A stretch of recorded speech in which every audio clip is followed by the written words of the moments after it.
Remember this? Here was our Bowman's capsule, like this. Of course, we had the back of this going out like this. The tubular system starts here. Remember, we had the afferent arteriole coming in here. Y'all remember how this worked? This kind of condenses into the glomerulus, and the afferent arteriole. Y'all remember this? The afferent arteriole is larger than the efferent, and so blood comes in here under a great deal of pressure, and as it does, this forces across. Most of the water goes across, ions and so forth, etc. And then this comes out like this, and it's going to wrap around. The peritubular capillaries are going to wrap around that. We'll talk about that later.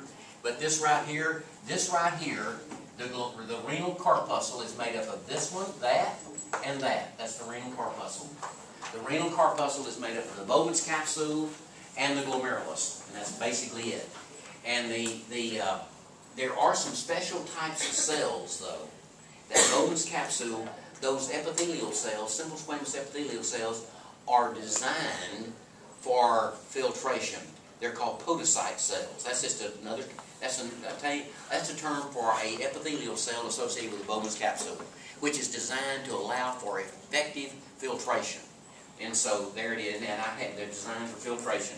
So there's that one. There's the renal corpuscle, and then there is the renal tubules. What are the tubules?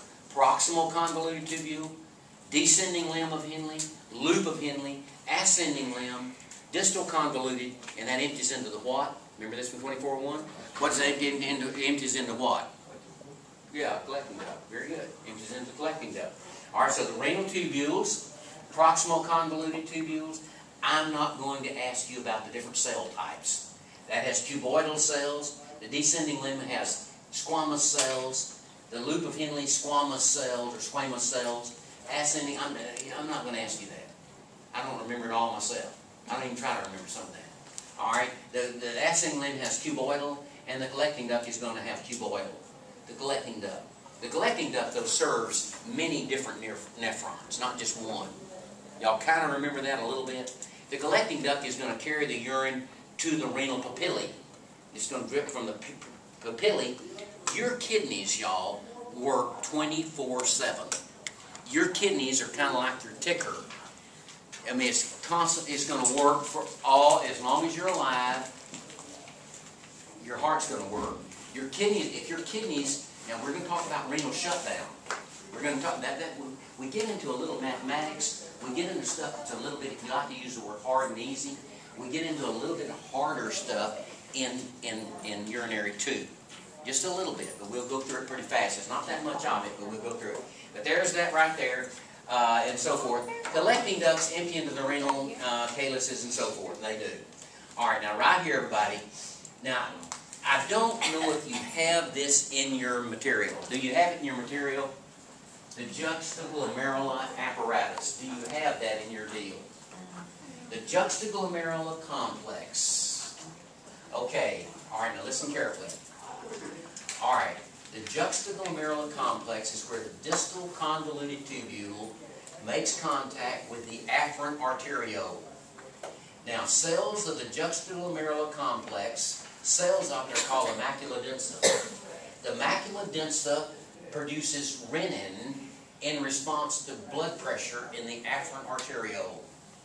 Produces renin in response to blood pressure in the afferent arteriole. And so the juxtaglomerula now responds to blood pressure in the afferent arteriole. The higher the blood pressure, the more renin that will be produced. As more renin is produced, more angiotensinogen is converted to angiotensin 1. And in the lungs, more angiotensin 2 forms. And angiotensin 2 causes powerful constriction of blood vessels. It causes a release of aldosterone, and blood pressure goes up. So right here, everybody, cells of the juxtaglomerular complex, as it's sometimes called, the cells that are really important here, they're called the macula densa. They produce renin. What is renin? What is renin, Jamie? Renin is an enzyme. What is angiotensinogen? It's not a hormone. Angiotensinogen is a protein produced by the liver. Angiotensinogen. Okay. In response to blood pressure in the afferent arteriole. And now, Okay, well, I'll show you a slide. Everybody get that all right? The juxtaglomerular apparatus. Be sure you remember this. It's good coffee this morning. It's very good, you know. She gets brownie points when she drinks. All right. I'm just teasing you. All right, y'all, listen carefully. All right, make sure you remember this. The juxtaglomerular complex. Remember that? Juxtaglomerular. The cells of the juxtaglomerular are called the macula densa. And the macula densa responds to blood pressure by producing renin. The higher the blood pressure coming into that kidney. See, here's where blood pressure messes the kidney up. And so that produces renin. Renin then causes the conversion of angiotensinogen to angiotensin 1. In the lungs, angiotensin 1 is converted to angiotensin 2. And angiotensin 2 causes the release of aldosterone, which causes sodium reabsorption. Blood pressure is going to go up more. And strong constriction of blood vessels. So be sure and remember that, everybody. Kind of hang on to that one. Now, right here, let me show you all this. Now, with your highlighter, here's basically all. You don't need to remember all this stuff on the blood supply. You need to remember, look at this. You highlight aorta, renal artery, afferent arteriole, glomerulus. Okay, go back with me now. With your deal. Y'all have this? Y'all have this? Mm-hmm. All right, highlight aorta, renal artery, afferent arteriole, because we're going to skip some of this. Afferent arteriole, glomerular capillaries, efferent arteriole. Now you do need to know peritubular. I may have mentioned that in the lab in 2401, but you do. The reason you need to know peritubular, this is where the action is. This is where the action is in the peritubular. Then you need to know renal vein and inferior vena cava. Everybody get that all right? Let me say it again.